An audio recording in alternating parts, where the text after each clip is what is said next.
Várias são as listas que a gente encontra na internet com livros com personagens leitores, gente como a gente, sabe? Que são apaixonados por leitura, que sabem a importância de um livro. Mas e uma lista onde a gente encontra autores como personagens principais? Pensando nisso e após uma sugestão da Ivy, eu resolvi trazer uma lista pra vocês com vários livros onde autores são personagens principais e que são bem diversos entre si. Que tal conferir?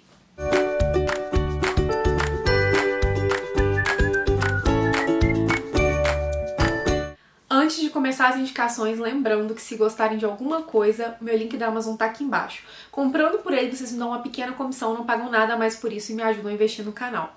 Agora, bora falar desses livros que estão bem diferentes entre si. A minha primeira dica desse vídeo é A Máquina de Contar Histórias, do Maurício Gomide.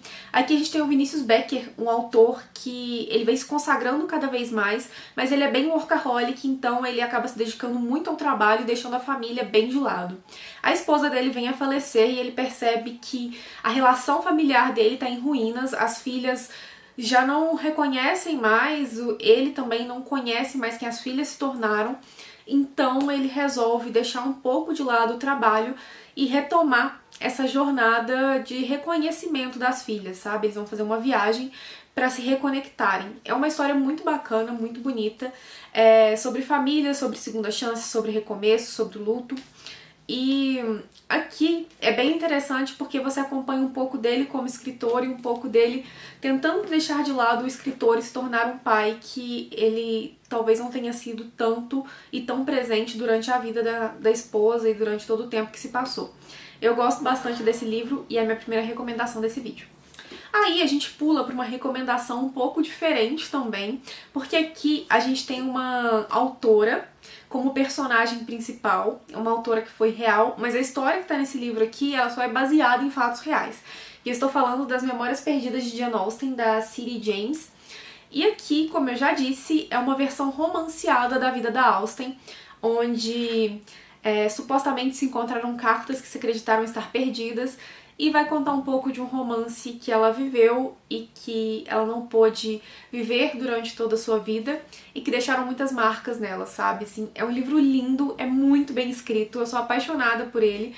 Como fã da Austen e como leitora de romance mesmo, sabe? É muito bem construído e eu acho que vale super a pena dar uma chance. Eu sempre vejo esse livro em promoção, então quando verem só comprem, gente, sério. É um livro maravilhoso que tem uma autora real se tornando parte de um romance ficcional.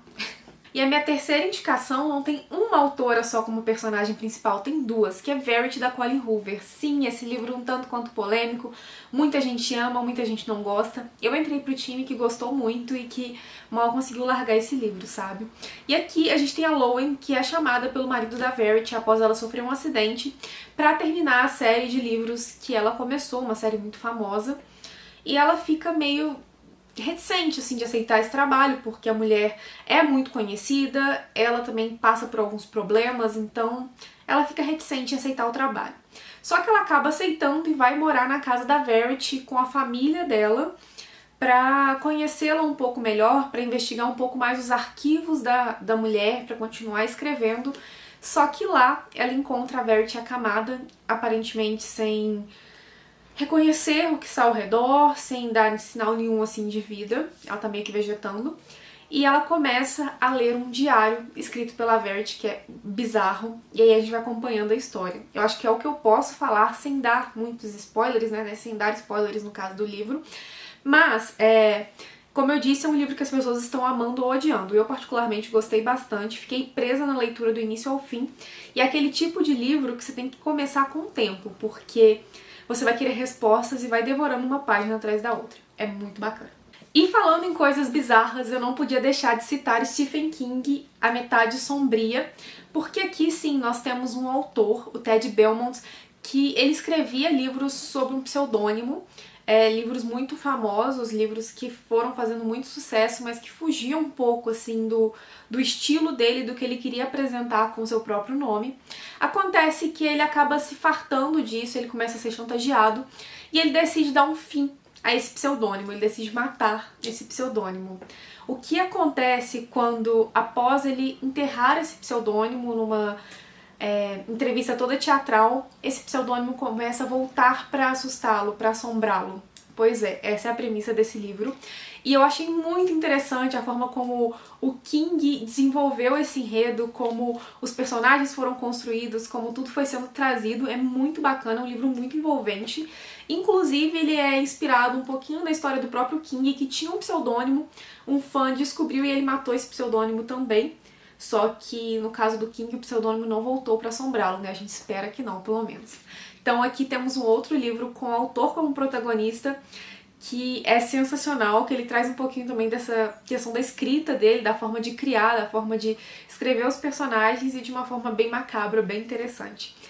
Super recomendado. E bem, eu sempre arranjo um jeitinho de colocar um romance de época, né? E dessa vez a indicação para essa lista é De Repente Uma Noite de Paixão, da Alicia Kleypas, que é um romance único da autora, muito bacana, que tem uma personagem principal que é uma autora. E aqui a gente tem a Amanda, então, que é essa mulher, que é uma autora que sobrevive da sua escrita e que tá prestes a completar 30 anos e já se declarou uma solteirona. Ela acha que nunca vai arranjar ninguém na vida. E eis que ela resolve pagar um homem para proporcionar para ela uma noite de paixão. Chega um homem enigmático que mexe muito com ela e de repente vai embora. Ela vai descobrir que ele é o Jack. O Jack, ele é um dos grandes nomes, né, da indústria literária ali da época. Ele é dono de uma grande editora e ele a procura novamente para que ela seja uma das autoras dele. E é claro, né, que o foco não é exatamente a carreira da Amanda, mas sim o romance, todo o envolvimento entre os dois, as questões do passado do Jack, enfim, que ele é filho de um nobre que o abandonou, então ele é considerado bastardo. E são todas essas questões que são trazidas no livro como principais, né? Mas aqui tem uma parte muito interessante, que é a parte dos livros, a parte que ele fala um pouquinho dos folhetins, a parte como a gente enxerga um pouco melhor como era feita a literatura nessa época, sabe? Apesar de ficar em segundo plano, essas informações vêm e eu acho bem interessante. E eu acho que o livro se encaixa muito bem nessa lista. E, por último, mas não menos importante, para fechar essa lista, volto eu com um livro que quase ninguém leu, mas as pessoas que leram por indicação minha gostaram, inclusive minha prima Elaine, se estiver assistindo, beijo, prima, que foi A Garota de Papel, do Guilherme Musso. Que, gente, esse aqui foi um daqueles livros que eu vi na livraria, acabei deixando, achei numa promoção anos depois, quando eu já nem lembrava dele, e chegou na minha casa, demorei mais um tempo pra ler, e quando eu li eu pensei, por que não li antes, sabe? Porque foi um livro que me conquistou muito. Aqui a gente tem um personagem principal que ele é escritor, mas ele vem passando por uma crise de criatividade muito grande, porque a noiva o deixou, a situação ficou toda muito conturbada, e ele simplesmente não consegue mais escrever e tá vendo a carreira dele indo por água abaixo. Só que o que acontece? Em um determinado dia, onde ele não tá lá muito bem, uma das personagens do livro dele acaba saindo do papel e ele precisa voltar a escrever e concluir a história para que ela não morra. Como assim, Poliana? É uma fantasia? Talvez. É aquele tipo de livro que você começa com uma ideia, depois você vai lendo, vai descobrindo mais sobre os personagens, sobre as questões deles e você vai ficando cada vez mais presa até descobrir o final, que pelo menos me surpreendeu bastante. Então é um livro que tem um autor como personagem principal, que vai trazer um pouco dessas questões de criatividade, de construção da história, do enredo, da forma como o autor se inspira para escrever, mas ao mesmo tempo traz uma história muito interessante, com personagens bem escritos, sabe? Bem desenvolvidos e que ganha muito leitor até no seu final. Então, super recomendado também e entrou para essa lista. E bem, pessoal, esses foram os livros que eu escolhi para essa lista. Me contem aí embaixo se já leram algum, se gostaram. Me contem também se vocês conhecem algum outro livro que tem uma escritora, um escritor como personagem principal e que ganhou vocês por completo também. Vamos conversar, ok? Eu vou ficando por aqui, deixo aqui do lado mais 2 vídeos que talvez vocês gostem e vale a pena dar aquela conferida. Um grande beijo e até o próximo vídeo.